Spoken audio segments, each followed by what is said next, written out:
Illinois too. But relative, if you were to solve the whole savings and loan thing right now and write a check right now, each Illinois citizen would be writing a check for $697. In the state of Texas, they would be receiving approximately $4,775 per person. Clearly, there is a regional factor here where states have not monitored what is happening carefully. But there is public indignation and proper public indignation. To that effect, that I still have the letter that they sent. And she also told me that this was so safe in this Germania Bank that Laclede Gas Company from St. Louis had $5.7 million of these notes, and that they would let nothing happen to Germania Bank. And I believed them because it was an old establishment. And I also questioned her about when she sold these notes. They sold them as the subordinate capital 10-year notes. But there's 800 people in St. Clair and Madison County holding these kind of notes. And it's really been a devastating thing to these people. They, most of them, about 60 to 70%, are older people. And the younger people that has bought these notes invested the parents' money that they have access to. And it's really just been a devastating thing. I just can't impress enough on you how this has affected these people. Can you tell us what you... The time I had sold that, he had talked me into that. And I told him yet, I said, now this is all I got. I'm taking very expensive cancer treatments. They've canceled me out on my insurance. I got to put it in safekeeping. And he assured me over and over, and you know, when you're sick and you're taking all those treatments, that you're not going to waste your money.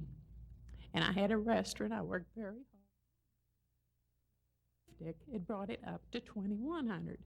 He said, that's the difference. You know, you can take your, you know, it would have paid. And I trusted him before ours was ever built. And he sold her himself as anybody. He was just a man from Germania. This is the guy from Germania. And he never identified himself for help to try to get some of this back. It's for everybody. Yeah. But I think we ought to get it on the record and get some sense of commitment that you have in this field.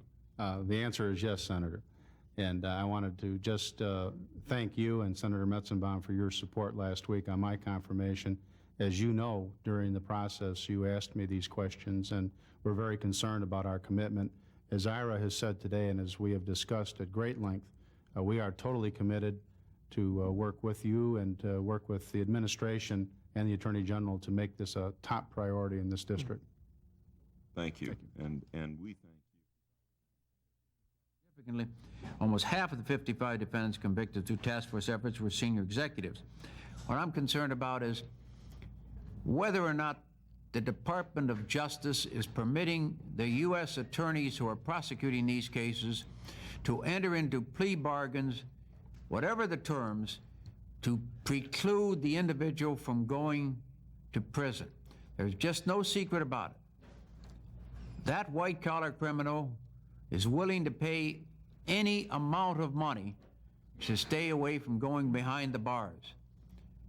And there is a feeling here in this country that blue-collar criminals who steal Social Security checks or welfare fund checks or do some street robbery, they go to jail all the time, but that white-collar criminals don't go to jail, and that they're the ones that in so many instances cause such untold misery.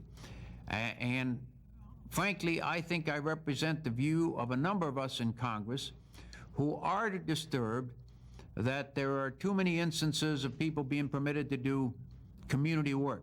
It's not alone in the area of savings and loans. It has to do with defense contract fraud. It has to do with other rip-offs of the American people, and white-collar criminals can get away with things that blue-collar criminals can't get away with. And I'm trying to get some, I guess I'm trying to prod the department to let you know that some of us are on your back, and we want to see more white-collar criminals go to prison. And I think when you do, it's amazing what a great signal that'll send out to the rest of the white-collar executives in this country. Well, Senator, I've been present for several of the portions.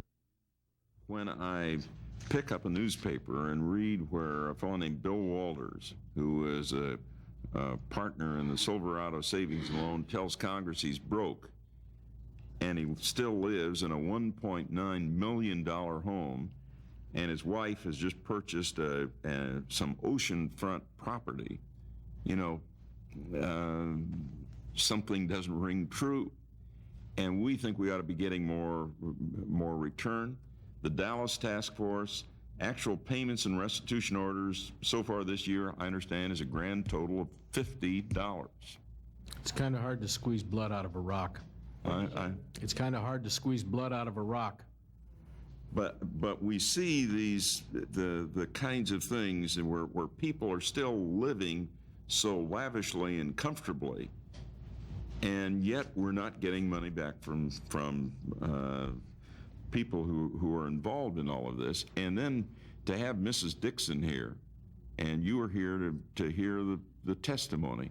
You know, if somebody robs a service station of $100, we go after him vigorously. Whoever took the life savings of Mrs. Dixon, we ought to go after that person. That just, you know, that's the instinct that we have in Congress. Now, I know the problems you face, but I think the feeling in Congress and the American people is there has to be greater vigor in all of this. Understand that. Mr. Richmond, you said you can't squeeze water out of a rock. And yet I have to say to you that my guess is that rock would start to flow rather well if the defendant knew he or she, in most instances he, was going to prison. Well, that $50 you cite, Senator, came from restitution payments that were made by an inmate who is currently in an institution out of their prison earnings. Let's face it, money doesn't disappear. Money, these people took the money, they put it in Swiss bank accounts, they put it in real estate deals, they put it in automobiles, they put it in jewelry for their wives, they put it in all sorts of things. They didn't just disappear, it didn't go up in the air. And too many of them have the money. They've secreted it. And they say they don't have it now, but if they know that they're going to prison, I'll bet you all the tea in China that they'll find the money if they can reduce their prison term. And you can't, because the money doesn't disappear. I mean, all of these billions of dollars didn't suddenly, the ocean didn't open up in a big hole where it was dropped in. They took the money, they bought art, they bought yachts, they bought cars, they put it in their wife's trust account. And I just feel that the only way you'll get them to come up with the money is to say to them, you're going to prison unless you come up with major restitution, and then all we're going to do is reduce the length of the term. But those men and women don't want to face 10 or 15 years in the pokey. They've become accustomed to a way of life, and they would like to stay away from being behind those bars. Well, I agree with that, Senator, but, you know, organization. Professor Hill, one of the recommendations you make makes an awful lot of sense to me, and I have favored it for some time. We're to get a report in February on this. But that is that there should be some kind of variation in insurance costs.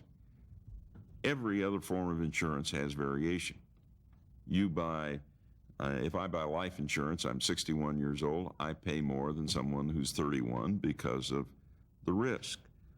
When my son turned 16, I remember what happened to our car insurance in our home. To say to every thrift institution, we're going to charge you the same insurance, no matter what kind of a risk you're taking, just does not make sense to me, and I think your recommendation is a sound one. The other area where clearly there is a regional inequity that you point out, where legislation that I'm co-sponsoring is going to be introduced shortly, is in regard to states, and particularly the state of Texas, where you had state-chartered institutions, where there obviously wasn't the kind of state supervision that should have taken place. Texas, under your testimony, will get $80.2 billion. The state of New York will pay roughly $13.5 billion out. State of Illinois will pay $8.1 billion out. State of Ohio, $7.2 billion. Clearly, we ought to be able to do something to say to states that didn't do their rightful job in supervising, not talking about federally chartered institutions, but state chartered institutions, that you face some responsibility in paying that debt, and it shouldn't come from states that were doing a responsible job. Am I putting words in your mouth, or what do you think of the idea of the legislation? I of course, endorse it heartily, and what I draw to the Senator's attention are two lines of argument that are important with that bill. The first line, that bill has precedent. The precedent lies with the workman's unemployment compensation system we have in the United States. Back during the, from 79 to 1983, when all the northern states, the industrial states, had terrible unemployment problems, and basically all of the unemployment compensation systems in those states bankrupted, we received massive loans from the federal government, which we've been repaying over the remainder of the decade. What we have then is a system where if states have some moral hazard, the federal government comes in, bails them out, but they pay back the federal government. What we have currently in the banking and thrift industry, by the way, is a system where there is little moral hazard that the state regulators themselves face. And moral hazard is a very important concept. It's what Bob Latan was referring to earlier. What we've essentially